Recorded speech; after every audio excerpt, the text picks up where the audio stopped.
Hi hello ನಮಸ್ಕಾರ ನನ್ನ ಪ್ರೀತಿಯ ವೀಕ್ಷಕರಿಗೆಲ್ಲರಿಗೂ ಸ್ವಾಗತ. ಸೊ ಇವತ್ತು ಡೇ 2 ನಾವಿದ್ದೀವಿ ದಕ್ಷಿಣ ಕನ್ನಡ ಜಿಲ್ಲೆಯ ಸುಪ್ರಸಿದ್ಧ ದೇವಾಲಯ ಕ್ಷೇತ್ರಕ್ಕೆ ಬಂದಿದ್ದೀವಿ, ಸುಬ್ರಹ್ಮಣ್ಯಕ್ಕೆ ಬಂದಿದ್ದೀವಿ ಸ್ನೇಹಿತರೆ. ಸೊ ನಿನ್ನೆ ನೈಟು ನಾವು ಧರ್ಮಸ್ಥಳದಲ್ಲಿ ಸ್ಟೇ ಆದ್ವಿ ಆ್ಯಂಡ್ ಮಾರ್ನಿಂಗ್ ಇವತ್ತು ಸುಬ್ರಹ್ಮಣ್ಯದಲ್ಲಿ ನಮ್ಮ ಮಗನ ಅಶ್ಲೇಷ ಬಲಿ ಆ್ಯಂಡ್ ಕೆಲವೊಂದು ಪೂಜಾ ಕಾರ್ಯಕ್ರಮಗಳು ಇತ್ತು. ಅದಕ್ಕೋಸ್ಕರ ಅಂದರೆ ಬೆಳಿಗ್ಗೆ 6:30 ಇತ್ತು, ಅದಕ್ಕೋಸ್ಕರ 5 ಗಂಟೆಗೆ ಬಂದ್ವಿ ಧರ್ಮಸ್ಥಳದಿಂದ. ಬಂದು ಬೆಳಿಗ್ಗೆ ಎಲ್ಲ ಕಾರ್ಯಕ್ರಮಗಳು ಪೂಜಾ ಕಾರ್ಯಕ್ರಮಗಳು ಮುಗಿಸಿದ್ವಿ. ಅದಾದಮೇಲೆ ರೂಮ್ಗಳ ಹುಡುಕಾಟ ಶುರುವಾಯಿತು. ನಿಮ್ಗೆ ಹೇಳ್ತೀನಿ ಸ್ನೇಹಿತರೆ, ನಮಗೆ ಅದ್ಭುತವಾದ ಒಂದು ಹೋಮ್ ಸ್ಟೇ ಕೂಡ ಸಿಕ್ಕಿತು ಇಲ್ಲಿ ಹತ್ತಿರದ ಸುಬ್ರಹ್ಮಣ್ಯದಲ್ಲೇ. ಅದು ಯಾವ ರೀತಿ ಇದೆ ಅನ್ನೋದು ಕೂಡ ನಿಮಗೆ ತೋರಿಸ್ತೀನಿ. ಧರ್ಮಸ್ಥಳದಲ್ಲಿ ನಿಮಗೆ ಆರಾಮಾಗಿ ಕಡಿಮೆ ಬಜೆಟಲ್ಲಿ ರೂಮ್ಗಳು ಸಿಕ್ಬಿಡುತ್ತೆ. ಟ್ರಸ್ಟ್ ವತಿಯಿಂದ ಸಾಕಷ್ಟು ಗೆಸ್ಟ್ ಹೌಸ್ಗಳಿದೆ. ಕಡಿಮೆ ಅಂದರೆ 600 to 800 200ಗೆಲ್ಲ ಸಿಗುತ್ತೆ. ಬಟ್ ಸುಬ್ರಹ್ಮಣ್ಯದಲ್ಲಿ ಆ ಥರ ಅಲ್ಲ, ತುಂಬಾ ಕಷ್ಟ ಇಲ್ಲಿ ರೂಮ್ ಸಿಗೋದು. ಅಂದರೆ ಪೀಕ್ ಸೀಸನಲ್ಲಂತೂ ನಿಮಗೆ ತುಂಬ ಬಜೆಟ್ ಜಾಸ್ತಿ ಇರುತ್ತೆ, 2000 3000 ಎಲ್ಲ ಇರುತ್ತೆ ಫ್ಯಾಮಿಲಿ ರೂಮ್ಗೆ. ನಮಗೆ ಒಂದು ದಿನಕ್ಕೆ ಆದ ಬಜೆಟು 1200 ರುಪೀಸು.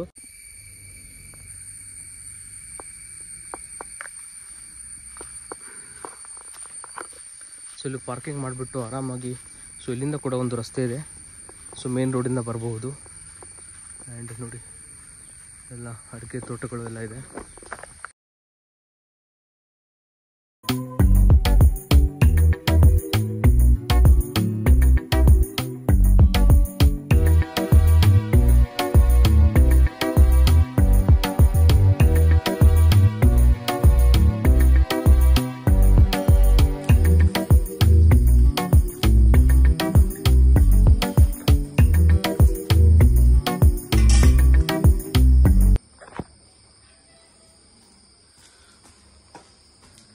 ಸ್ಟೆಪ್ಸ್ ಇದೆ.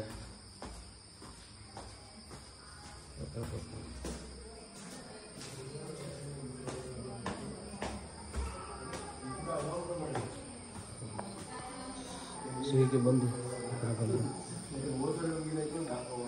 ಇಲ್ಲಿ ಆರಾಮಾಗಿ ಕುತ್ಕೊಳ್ಬೋದು ನೀವು. ಸೊ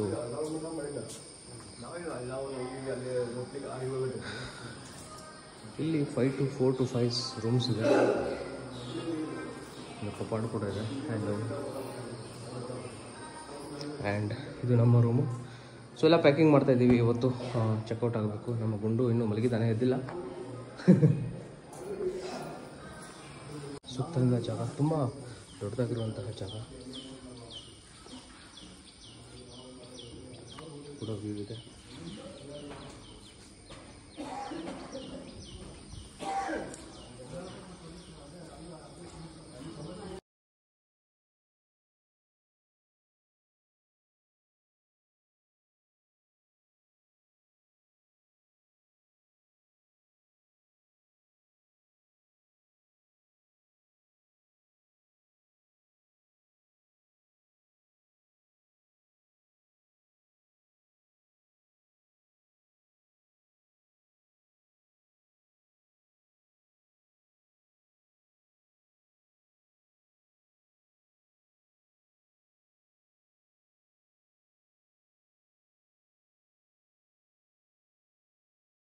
ಸೊ ಇದೇ ಹೋಮ್ ಸ್ಟೇ.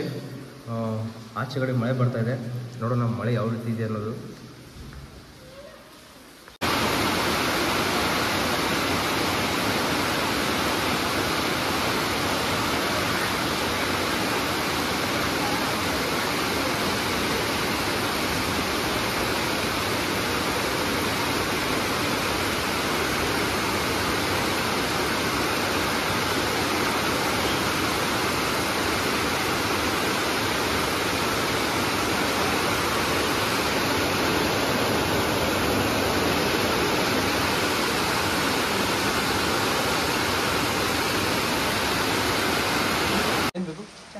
ಟೀ ಬೇಕಂತೆ ಅಮ್ಮಂಗೆ. ಏನಿದು ಲಾಡ್ಜ್ ಮಾಡಿದ್ದಾರೆ, ನಿಮಗೆ ಆರ್ಡರ್ ಮಾಡಿದ ತಕ್ಷಣ ಮಾಡಿಕೊಟ್ಬಿಡ್ತಾರೆ. ಸೊ ಟೀ ಸಿಗುತ್ತೆ ಗೊತ್ತಿಲ್ಲ, ಬಟ್ ಏನಂದರೆ ಇಂಥ ಜಾಗಕ್ಕೆ ಬಂದಾಗ ಆರಾಮಾಗಿ ಕುತ್ಕೊಂಡು ಪ್ರಕೃತಿ ಜೊತೆ ಸ್ವಲ್ಪ ಸಮಯವನ್ನು ಕಳೆದು ಮನಸ್ಸಿಗೆ ಸಮಾಧಾನ ಮಾಡಿಕೊಂಡು ಇರಬೇಕು. ಯಾಕಂದರೆ ಇಂಥ ಜಾಗಕ್ಕೆ ಪದೇ ಪದೇ ಬರೋಕ್ಕಾಗಲ್ಲ, ಹೋಗೋಕ್ಕಾಗಲ್ಲ.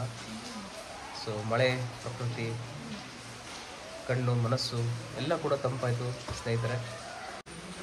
Spend time with nature.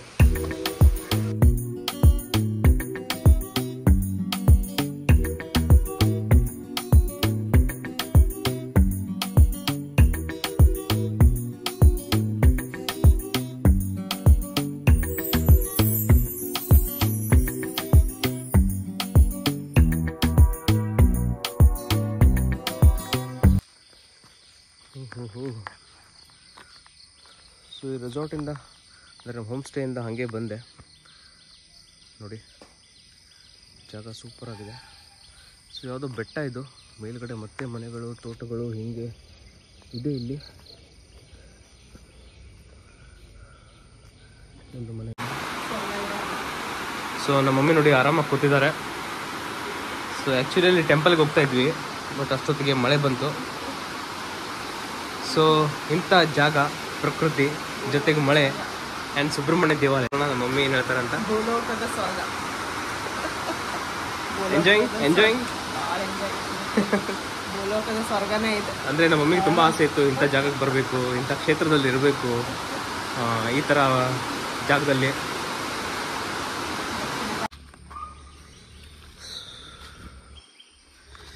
ಇದು ನೋಡಿ ರೈನ್ ಶೀಲ್ಡು, ಆ್ಯಕ್ಚುಲಿ ನಿನ್ನೆ ಎಗ್ರೋಯ್ತು. ಸೊ ಅದು ಹಚ್ಚಿರೋದು ಸ್ವಲ್ಪ ಸ್ಟಿಕ್ಕು ಕರೆಕ್ಟಾಗಿ ಆಗಿಲ್ಲ, ಆ್ಯಕ್ಚುಲಿ ಹೈವೇದಲ್ಲಿ ಹಾರೋಗ್ಬಿಡ್ತು. ಓಕೆ,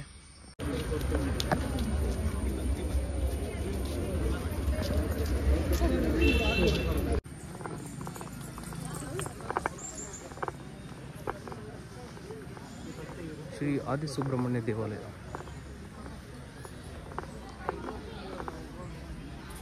ಸುಬ್ರಹ್ಮಣ್ಯ ಸ್ವಾಮಿ ದೇವಸ್ಥಾನ ಇದೆ.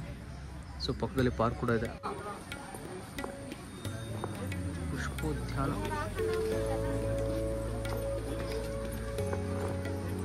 ಇಲ್ಲೊಂದು ನಾಗದೇವರ ಪ್ರತಿಮೆ ಕೂಡ ಇದೆ, ನೋಡ್ಬೋದು.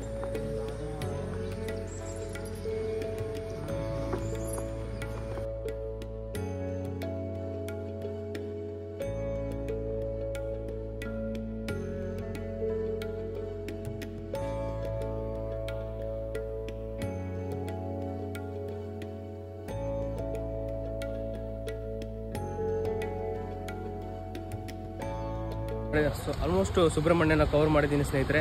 ಸೊ ಈಗ ಟೈಮ್ ಆಗ್ತಾ ಇದೆ 10:30 ಆ್ಯಂಡ್ ನಾವು ಸುಬ್ರಹ್ಮಣ್ಯದಿಂದ ಬೆಂಗಳೂರಿಗೆ ಹೋಗ್ತಾ ಇದ್ದೀವಿ. ಸೊ ನಮ್ಮ ಗಾಡಿ ಕೂಡ ಇಲ್ಲೇ ಪಾರ್ಕ್ ಮಾಡಿದ್ದೀವಿ. ಸೊ 10:30 ಅಂದರೆ ಐ ಥಿಂಕ್ ಬೆಂಗಳೂರು 6 ಗಂಟೆ ಅಥವಾ 6:30 ಒಳಗಡೆ ರೀಚ್ ಆಗಬೇಕು. ದಾರಿಯ ಮಧ್ಯೆ ಏನೇನು ಸಿಗುತ್ತೆ ಅನ್ನೋದು ಕೂಡ ತೋರಿಸ್ತೀನಿ ನಿಮಗೆ. ಸೊ ಶಿರಾಡಿ ಘಾಟಿಂದ ಹೋಗಬೇಕು ಸ್ನೇಹಿತರೆ ನಾವು ಇಲ್ಲಿಂದ. ಸೊ ಒಳ್ಳೆ ಜರ್ನಿ ಆಗೋದಿದೆ. ಸೊ ಹೀಗೆ ಎಲ್ಲ ಟೂರಿಸ್ಟ್ ಪ್ಲೇಸ್ಗಳ ವಿಡಿಯೋಗಳು ನಿಮಗೆ ಬೇಕಾದಲ್ಲಿ ನಮ್ಮ ಚಾನಲ್ನ ಸಬ್ಸ್ಕ್ರೈಬ್ ಮಾಡೋದು ಮಾತ್ರ ಮರಿಬೇಡಿ ಸ್ನೇಹಿತರೆ. ಆ್ಯಂಡ್ ನೆಕ್ಸ್ಟ್ ಯಾವ ಟೂರಿಂಗ್ ಪ್ಲೇಸ್ ಅಥವಾ ಯಾವ ಪ್ರವಾಸಿ ಸ್ಥಳನ ಕವರ್ ಮಾಡಬೇಕನ್ನೋದು ಕೂಡ ಹೇಳಿ ಸ್ನೇಹಿತರೆ, ಅಲ್ಲಿ ಹೋಗಿ ಕವರ್ ಮಾಡ್ತೀನಿ. ಮಳೆ ಬೇರೆ ಬರ್ತಾ ಇದೆ. Okay, see you, take care, bye.